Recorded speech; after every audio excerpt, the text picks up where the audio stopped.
এরপরে প্রশ্ন হলো, ইচ্ছা করে আত্মীয়তার ছিন্নকারী কিরকম শাস্তি হবে?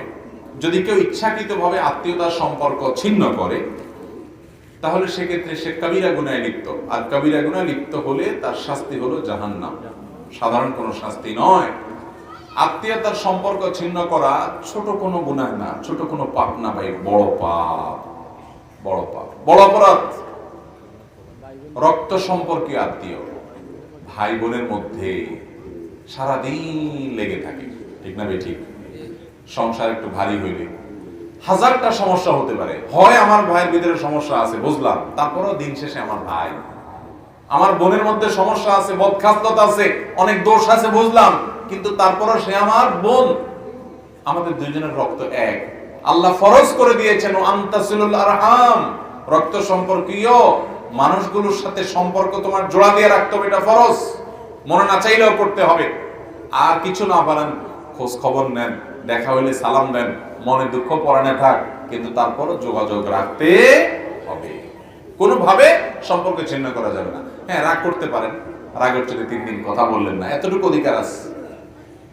কিন্তু 3 দিনের পরে মন থেকে কথা বলতে মন চায় না, তারপরে একটু হাসেন, তারপরে একটু কথা বলেন আল্লাহকে খুশি করার জন্য। মনে থাকবে তো ইনশাআল্লাহ। মানুষ একসাথে চলতে গেলে পৃথিবীতে টুনটান বাঁধবে না, বাঁধবে না। সব কি বেটে বলে হবে?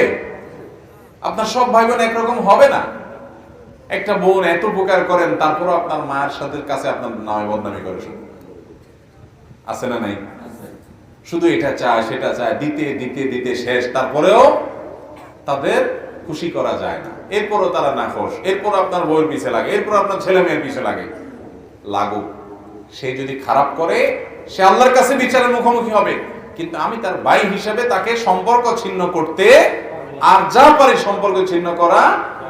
হ্যাঁ, সম্পর্ক ছিন্ন তখন করতে পারেন যে এর সাথে সম্পর্ক রাখলে শুধু আমার ক্ষতিই করে, তাবিজ করে, বান্টনা করে, জাদু করে, বিভিন্নভাবে ক্ষতি করে। এই জন্য আমি দূরে থেকে থেকে সম্পর্ক রাখবো। সম্পর্ক ছিন্ন মানে কি? দূরে থেকে থেকে সম্পর্ক রাখার চেষ্টা করব। যদি এমন হয় যে সম্পর্ক যতই রাখি, রাখতে গেলেই আমার ক্ষতি করে, তাহলে আপনি নিজের সেফটির জন্য, নিরাপত্তার জন্য আপনি দূরত্ব বজায় রাখবেন। তারপরেও চেষ্টা করবেন কোনো না কোনো ভাবে কানেক্টেড হওয়ার, তার ভালো চাইবেন, আল্লাহ তার হেদায়েত দান করুন, দোয়া করবেন, বিভিন্ন ভাবে মানুষকে দিয়ে বুঝাইবেন, আল্লাহর কাছে প্রার্থনা করবেন। ভাইরা আমার, রক্ত সম্পর্কীয় আত্মীয়, সেটা বাপ হোক, ভাই হোক, চাচা হোক, ফুফু হোক, ভাই বোন হোক, ছেলে মেয়ে তো আছেই, তাদের হকের ব্যাপারে কিয়ামতের ময়দানে আমাদেরকে জিজ্ঞাসা করা হবে। আল্লাহ রাব্বুল আলামিন আত্মীয়তার বন্ধন, আত্মীয়তার যে সম্পর্ক, এই সম্পর্কটা তার ভাষায় আল্লাহ তাআলার কাছে অনুযোগ করেছিল। আল্লাহ তাআলা বলেছেন, তোমাকে যে রক্ষা করে চলবে আমি তাকে রক্ষা করব, তোমাকে যে ছিন্ন করবে আমি তাকে ছিন্ন করে ফেলব।